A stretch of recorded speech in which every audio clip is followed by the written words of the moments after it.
Good morning, everybody. Welcome to Friday the 21st, October.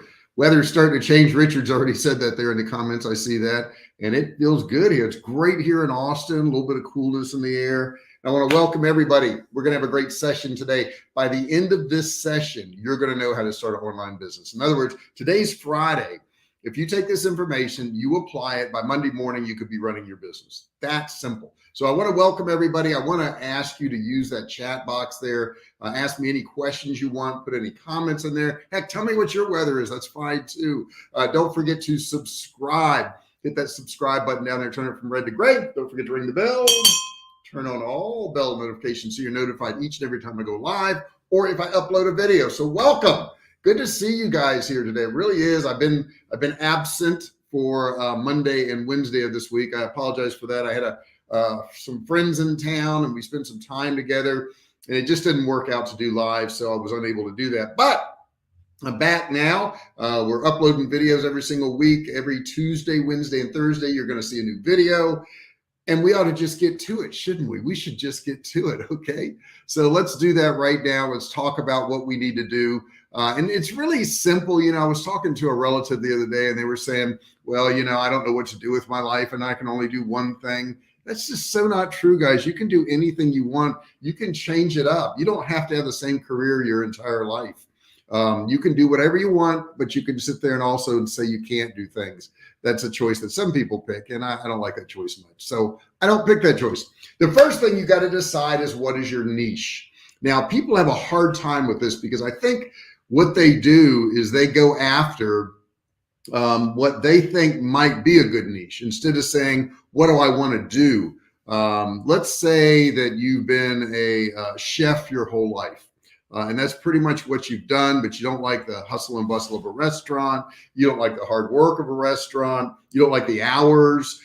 You can start an online business. And if you're a chef, you have a talent. What is that talent you've got? That talent is you know how to cook. Okay, so you could start a channel on YouTube and you could teach people how to cook, and you could have affiliate links with pots and pans and knives, and you could sell courses on how to cook different things. You could have continuity. You could have a inside membership where just the members get to see extra content. There's so many things you could do if you choose to do that, but you got to decide on your niche, whatever that niche is. Now, I would say once you decide on that niche, you got to kind of look around a little bit, see what's going on out there, see what other people are doing. I think that's really important, because if you do that, you're going to already see what works. You're going to see what other people are doing. So it makes it so much easier than if you just say, hey, I'm going to do this niche and I'm going to try all these different things. Check out what everybody else is doing. I think that's the best thing you can do, is figure out what's going on. Now, the next thing you're going to have to do once you choose your niche is you're going to have to decide between drop shipping or holding your own products. This is something we do both of. I'll be honest with you. Matter of fact, we do several things. First off, we sell a product, we package it up, we ship it out. We also allow other people to sell that same product, and we will drop ship it for them. In addition to that, I will drop ship other people's products too. I will also market other people's courses also. So we have several different things going on, but you've got to decide on one of them to start with. Are you going to drop ship it, or are you going to, have your own product and ship it out? Drop shipping really has become super, super popular, but as with anything else, it comes with its own set of challenges and things you have to look out for. So let me say, if you start off with drop shipping, basically the way it works is you've got a customer, and that customer is going to buy that product, okay? And then you're going to collect the money. And then what you're going to do is you're going to go to your supplier, and you're going to say, hey, this customer bought this product. Here's the customer. I want you to ship it out to them. And then you're going to pay that drop shipper, that manufacturer, to send it out to them. So, in some ways, drop shipping can feel like the ultimate e-commerce store track. Really, you don't hold any inventory. You don't need any capital purchase your items because you're collecting from the customer first.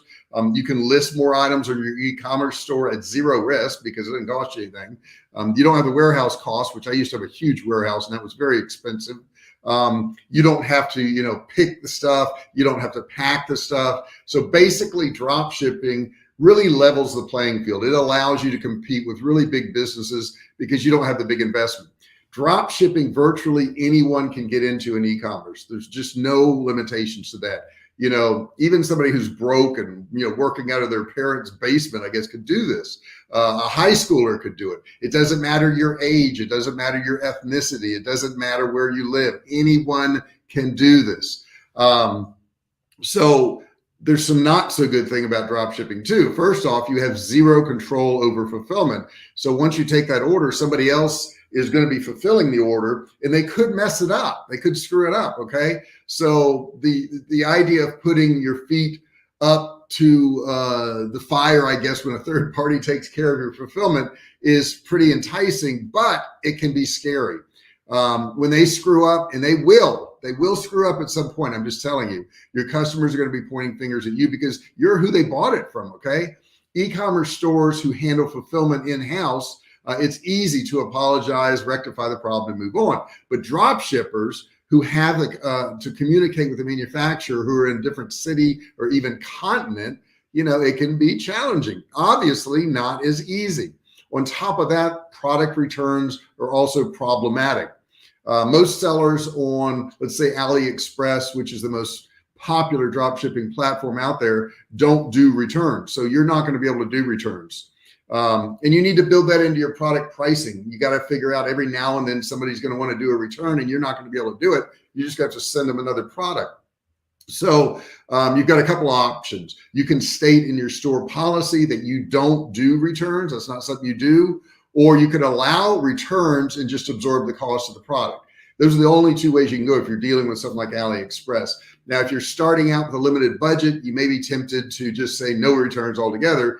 But that can be dangerous because a lot of people won't buy from you if they see that they can't, return a product. That's going to cause a problem.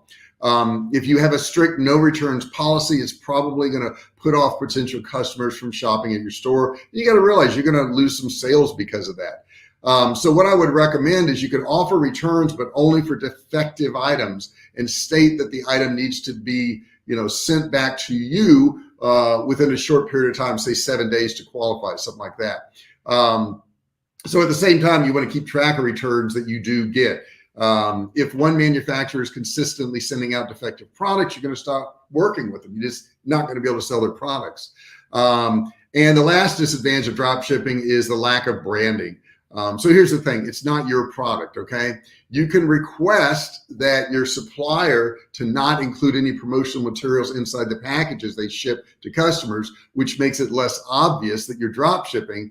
However, some of them will screw it up. So that's the way it is. But you most likely won't be able to get them to use any kind of custom packaging with your company name or logo on it, because that's just the way it is.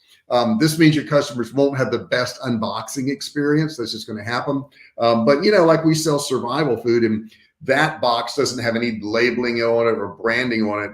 Quite simply, nobody really cares. Okay. They don't want to see the name on the outside of the package because they don't want people to know what they're getting. So, that's just something you're going to have to deal with. You're not going to be able to put flyers in there or coupons in there or anything like that because you had somebody else doing it. Okay. The disadvantages are obvious. Buying inventory costs money. If you buy your own inventory, storing inventory costs money, picking and packing costs money. So even though, drop shipping's got its downsides, it's also got its upsides where you're not going to have to worry about it. Now, if you are shipping it out on your own, shorter delivery times are going to be well-designed packaging. You're going to know your products inside and out. But with drop shipping, that's just not going to be the case, guys. So you're going to have to realize that that's, part of drop shipping is that, you're going to have these disadvantages. That's something you're going to have to contend with. Now, if you have any questions about that, please put that in the chat box. Let me check my chat box there. Okay, we're good on that. But guys, put some questions in there if you have them. I'd love to hear whatever questions you do have. Next thing, number 3, is you want to brainstorm a business name and register your domain. Your business name isn't as make or break it in a niche, that you think, but it's, still important, of course. But if you're not careful, it could put a halt to starting your online store. People obsess over picking a name. They think it's the most important thing in the world. I haven't really done that. I just picked a name and used it. My advice is to give yourself a hard deadline of 3 to 5 days. Pick a name. There's websites you can go to where it's a name generator. You can put in some ideas, it'll generate names for you. Otherwise, you're just going to spend months trying to figure out something that's not going to matter that much. I mean, you think of some of the big brand names like Coca-Cola. What does that really mean? Or Nike. What does that really mean? Sometimes designers will use their names. But you do want to choose a name that's easy to pronounce, okay? Spelling is hard for people, okay? I don't spell well, I just don't. So make a name sound like it's spelled and make it easy to pronounce. Otherwise, people may, go to the wrong URL or, spell it wrong and end up in another website. You want to choose a name that has maybe some significance. I own a company called Survivalcave Food. We sell emergency foods, and Survivalcave Food, kind of makes sense. So if it's related to the niche you're in, it's easier for people to get your business. If there's a deeper, more personal meaning to it, then they'll get the background, and the backstory for your business.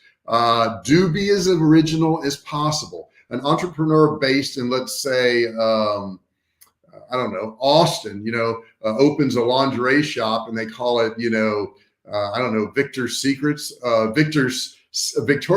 promptly will file a lawsuit against you. Okay. So you got to be really careful about that. You want to choose a name with an available .com domain. If you're especially in the US, .net, .biz, .edu, none of those things are going to work. Okay. You need a .com. While .cos and other domain endings are becoming more popular, people will still instinctively type in .com. They're used to doing it. They've been doing it, I don't know, 20 some odd years. So if you want to make it as easy as possible for your customers to find you, you're going to need to do that.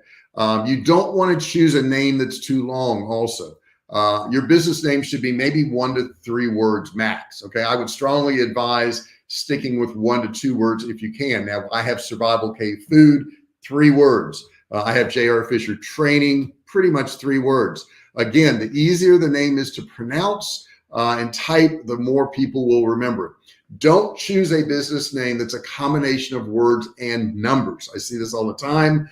It's just not good, okay? This is a no-brainer, but I really think I should bring it in. That is, unless you're trying to look kind of dodgy and unprofessional, okay? Don't do that. Don't put letters and numbers. Don't choose a name that references a specific product line. That's another thing you want to work around. You might be tempted to do this if you're planning on focusing your efforts on selling just one awesome or highly innovative product. But the thing is, you're not going to be able to, branch out into other products when you do that. What happens when you decide to, come up with other products in the future? You're kind of stuck. Okay. So, if you've got the perfect cigar holder, okay, and then all of a sudden you want to deal with cigarettes, or you want to deal with chew or whatever it is, and I don't recommend any of that, so that's all bad for you. But I'm just trying to give you an example. Shopify actually has a business name generator, so you can just Google Shopify business name generator. As a matter of fact, let me see if I can just put this in the chat section for you guys, and it may have a link here. All right, let me copy that, and I'm going to stick it over here for you. But this is the business name generator right here. Okay, and just search that right there that I just put in the chat box, and you're gonna get some great ideas. Next thing you got to do, number 4, you've chosen your niche and you got your name and you know your products, but you don't know your products yet because we haven't selected them. So number 4 is to choose your products to sell. If you've already chosen your niche, which you should have if you got into this stage, you have a business name and URL now, okay? So how do you figure out what the heck to sell? Well, it's really pretty easy. You just look at social proof out there. You head on over to, let's say, Amazon bestseller list, and you check out the most well-received items under your niche. And then once you do that, you're going to know what's selling. Don't try to reinvent the wheel. Figure out what some other people are already doing that they're making money on, and just do the same thing. You can also go over to eBay's bestseller list, eBay bestseller list. You can Google that. You also can go over to AliExpress bestseller list.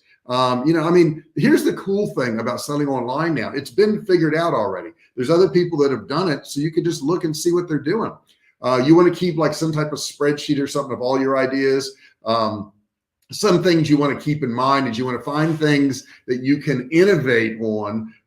So look at the reviews to see what people don't like about a product and then make it a little bit better. You want to choose something that you know a little bit about, preferably care about too. That's why I said in the beginning, select things that you're interested in. You want to try to find things with low shipping costs. This has a lot to do with weight.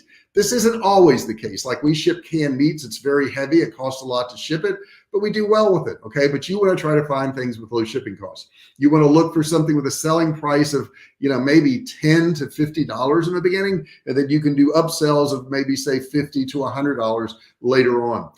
You want to avoid name brand goods, and I talked about that already, but if you have a name brand good, you're really marketing for that company and they're going to probably search that company.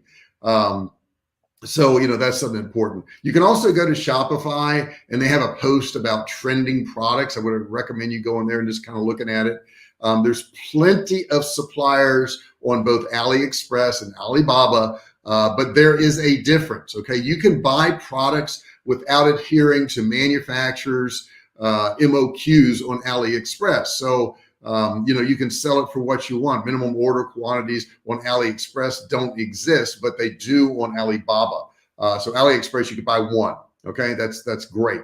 Alibaba, you can't. You're gonna have to buy 50 or 100, whatever it is. So if you're on Alibaba, you've got to look at how many pieces, and sometimes it's 1,000 pieces of that item. Then you're going to be stuck with it if it doesn't sell. So a lot of times the same items are on AliExpress that are on Alibaba. But Alibaba is going to have them a lot cheaper because you've got to buy 50 or 100 or 1,000, whatever it is. So what I would suggest you doing is testing it out on AliExpress, figuring out what sells. And once you see you've got some volume of that product, then you can go over to Alibaba and buy a large quantity of it and ship it out or send it to a warehouse to ship out. You can do it that way. When looking for a supplier, some things to keep in mind. Communicate. The more you talk with them, the better you'll get a feel. And don't be afraid to hop on the phone with them. Okay. I don't care. Even if they're in a foreign country, to you, a lot of these people will speak your language. You want to avoid suppliers with excessive or weird fees. Okay. Watch out for that. Make sure you ask them questions, easily or early, and often. Their customer support is your customer support, especially if you're drop shipping. They've got to have good customer support. If they don't have it in the beginning, they're not going to have it later on when you're shipping orders out. So you've got to keep that in mind. Number 5, create your website with an online store builder. Now, there's a lot of them out there. I think WordPress is really, really good. But I think if you just want to jump right in, I would go with maybe Shopify. Shopify is already set up. It's got the templates. It's got the support. You're not going to have a support on WordPress. It's not there. There's nobody to support you on WordPress. It's a free platform. Shopify, you're going to have to pay a certain amount a month, but you're going to have the support. So I would highly recommend you doing that. And if there's a 5A to this, I would say sign up for a free trial, get used to it, figure out how it works, learn some of the details. And then of course you want to choose your template, your theme, whatever. And Shopify's got so many of them, guys. It makes it so easy to actually do this. So I do recommend it. And then what you're going to do once you do that is you're going to upload all your products. Shopify, once again, makes it very easy. You can actually upload them directly from AliExpress if you'd like to do that. They make it simple to do that. Then, of course, you got to fill in all your other pages, your About Us page, the story about your company, your shipping, your terms and policies and all that. And they've got samples in Shopify. So if you want to go into Shopify and look at some of the samples, you can actually do that. It is very important that you don't ignore the About Us page, the shipping and exchanges page, the contact us page. All of those are super, super important. So I would really recommend you get in there and do that. And then you want to check out, of course, all the rest of your settings, make sure they're all set up, your shipping, all that good stuff is all set up. All right, number 6, you want to select and set up a company and get a sales tax ID. You have to have this, guys. I have so many people who will say to me, well, if I do an online business, do I have to get a business license? Guys, it's a real business. When you're selling online, it's a real business. You've got to pay taxes. You've got to charge sales taxes when appropriate, and you got to check with your state for that. You've got to have a federal tax ID if you're in the United States. All these things are important, okay? And you may want to look at how you set up your company. Is it going to be a corporation? Is it going to be a sole proprietorship? If it's a corporation, you're not personally liable with what happens to your business. So you protect yourself, but it's a little bit more expensive to operate that way. Ours are corporations. That's how we do it. When you're incorporating your business, it protects your personal assets. So that's the big difference. You can start as a sole proprietor without any official paperwork. However, you are going to be taking a risk when you do this. My advice, I guess, is to wait until you're making a certain amount of money, say like $1,000 a month or something, before you incorporate it. That way the business can pay for its own incorporation, and you'll be doing it for the long run. So that's something I would recommend. All right, so let's talk again about online business sales tax. Here's what you need to know. This is really important. Once you create your online store, you're going to have to pay sales tax, okay, in the state which you have a physical address, including property taxes, employee taxes, inventory, all that stuff. A lot of states like Texas will charge you based on how much inventory you have in the state, that you're operating in. Now, we operate in Texas, but we don't have any inventory here. We have that in another state, so we don't get taxed on that, fortunately. But let's say you're from Michigan and your office is your garage. Employees and inventory are all contained in Michigan. You're going to be taxed on that. This means that you are going to have to nexus in one state. You only have to pay tax on orders placed by customers in Michigan. So, that's how that works. But check for your own locality and see what they say, your own state, all that stuff. I'm not giving you legal advice or tax advice. I don't do that. It's not my thing. So a few years later, let's say your headquarters is still in Michigan, but you now have warehouses in Texas like we do. Okay, well, we don't have a warehouse here. We have another state, but then kind of the same thing. This means you have nuances in two different states, and you're going to have to pay in two different states. While you collect sales tax in all states, you have a nexus in. Okay, so if you are there, then you have to collect sales tax. You need to get a sales tax permit before you do that for each state. And I don't want to get too much into sales tax and all that stuff, because like I say, I'm not a tax expert. That's not what I do. But I do want to let you know about it and how important that actually is, because it is very important. And like I say, along the way, if you have questions about this, put it in the chat box. Some of you may not be back. The majority of you, probably 98% of you who watch this video, are not going to be watching it live. But you can put comments in the comment section. I will come back. I will answer those. So don't worry about that. So once you've registered for your permit, the state will give you instructions of when and how frequently your payments are due, whether they're going to be monthly, quarterly, annually, and please stick to that. Don't get late on your taxes. You're gonna just cause yourself all kinds of problems. Step 7, market your new online store. Yes, you have to market it. I used to think you built a website, you put it on the internet, and you just made money. It doesn't work that way, guys. And you got to hang in there too. You've reached the last section on this guide right now on how to start an online store, but you now know how to set up a company. You know how to do your website. You know how to meet your business sales tax requirements. Okay. Now, only thing that's left is to market. Okay. Now you can market without spending money. You can do content marketing. You like what I'm doing right now. I'm doing content marketing. People watch one of my videos on YouTube, and then they look below in the description. They see I have courses for sale. They see they can get additional information. You probably knew that. The other thing you can do is search engine optimization. Make sure you optimize your site so that when people are searching online, they find your pages. You can have 2 online stores selling the exact same things, but you will see phenomenally different results if one store is search optimized and the other is not. So that's something you got to look for. At the end of the day, selling stuff online is really a numbers game.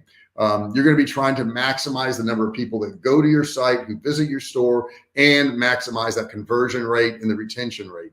Retention is incredibly important. Next, other kind of marketing you can do is social media marketing. If you want to have a presence where your customers are hanging out, social media is a great place to do it.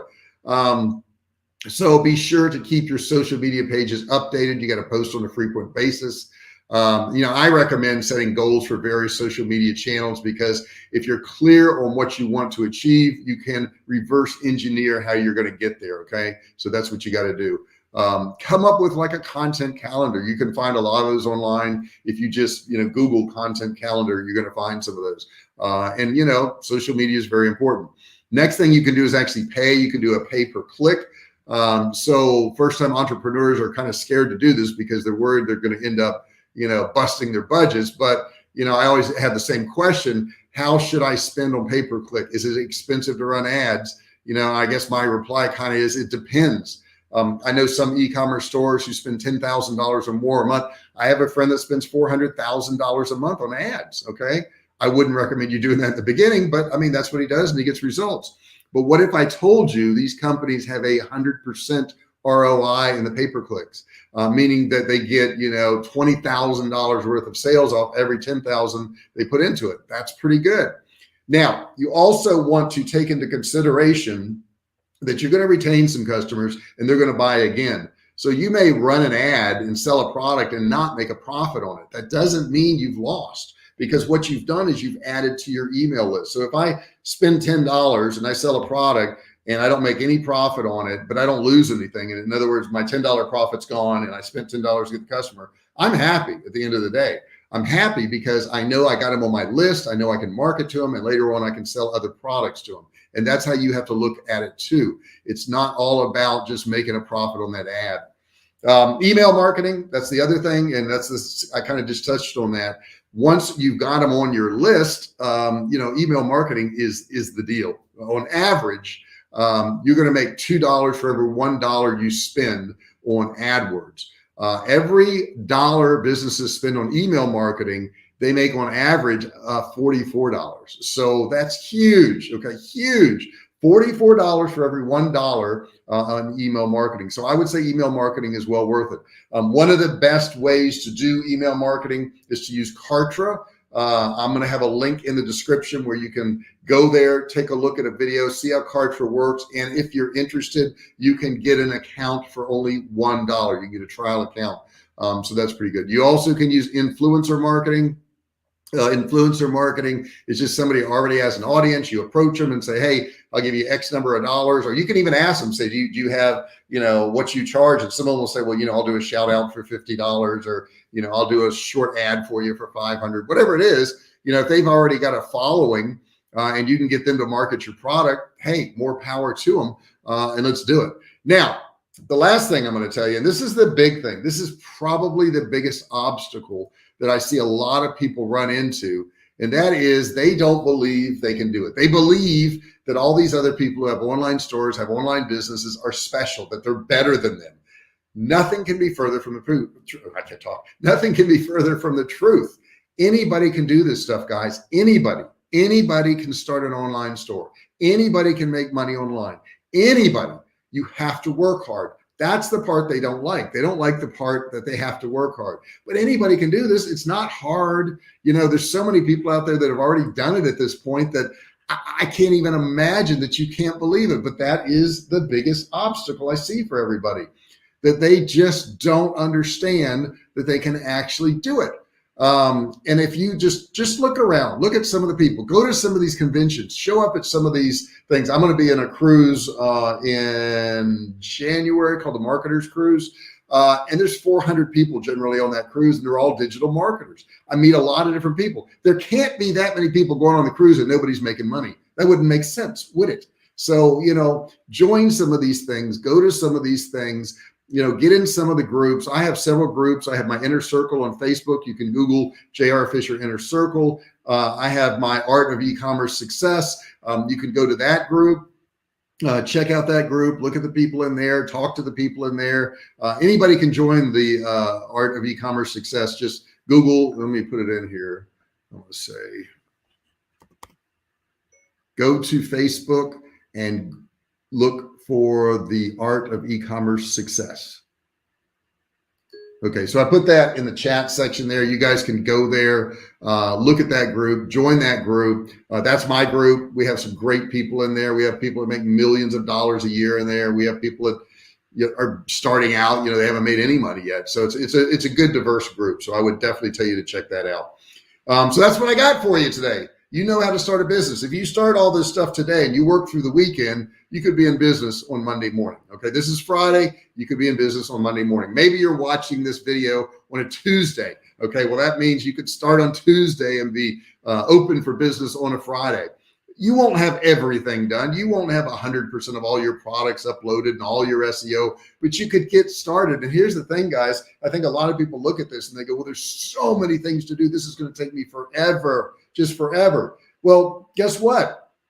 Time's going to pass anyhow. And if you do nothing, you know, in a month or a year or 10 years, you'll have nothing. At least if you get started, you're going to be building towards something. Get started, do something and don't quit. Don't do something and then not work on it for 6 months. You got to work on it, you know, weekly, at least weekly. You got to work on it. Okay. I would suggest daily. I mean, I've been in business for what, 12 years now, 12 going on 13 years, in November. And I work on this stuff every day. Do I work 12 hours a day every day? No. Sometimes I'll spend a half hour on my business. Sometimes I will spend 12 hours in a day, but I work on it every day. I'm there every day. I do something. I try every day. Every now and then I'll take a vacation. We just got back from Rome and I didn't work on it every single day. Because I took some time off, but I got right back to it. I didn't say, well, I'm taking a vacation and now I'm going to take 2 months on top of that off. I don't do that. And you shouldn't do that either. If you follow this guideline, guys, if you follow these guidelines, and that was my number 8, you know, is to just believe you could do it, then you're going to be wildly successful. I really appreciate having you guys here today. Like I said, if you have any comments, put it in that comment section while we're live here. If you're watching it after we're live, put it in the comment section below. I'll be happy to come back and answer it. Don't forget to subscribe. I also have a course down there you can get absolutely free. Click and learn. Don't forget to ring the bell. Turn on all bell notifications so you're notified each and every time I go live or if I upload a new video. If you've got ideas for videos, hey, put it in the comment section. I would love to see that. And if you got something out of this, share this with a friend or a relative. And one of the most important things, which you wouldn't believe, one of the most important things is to give me a thumbs up. Click that thumbs up down there. That helps the algorithm tremendously. So if you would do that for me, guys, I would really appreciate it. Thank you so much for listening today. I will be back live on Monday? No, I won't be live Monday. That's right. I have an appointment Monday. I'll be live on Wednesday. So I'm going to see you guys on Wednesday. I really want to appreciate you guys being here. Thomas just popped in there. Thanks for a great summary presentation. You hit a lot of nails on the head. Thank you so much. I appreciate that, Thomas. You're a great guy. Thomas has been around with me for years now, literally. You've been around for years. It's really good to see. And we have a great group of people here, guys. So make sure you put your comments in there. You never know. Somebody else in the group's going to talk to you too. I would like a video on how to find a VA assistant. That is a great idea to do email and promotion campaigns. Richard, I'm going to do that. Matter of fact, send me a reminder if you don't mind, but I'll do it Wednesday because that is so important. My social media guy I've had for 3 years now. And there's a reason I've had him 3 years. It's not because I got lucky and got a good one, though I probably did. Hello, Billy. Good to see you. But it's because of not only my selection process, but my management process. Selection and management are critical, guys. And I think that's something that I would like to go over. Thank you so much for reminding me that, Richard. And I will go over that. And I'll also talk about some sites where you can find these people, depending on what you want. Thank you so much for listening today, guys. I really, really appreciate it. I appreciate you being here. And I will see you guys on Wild Wednesday, where we're going to talk about hiring VAs. Thanks a lot, guys.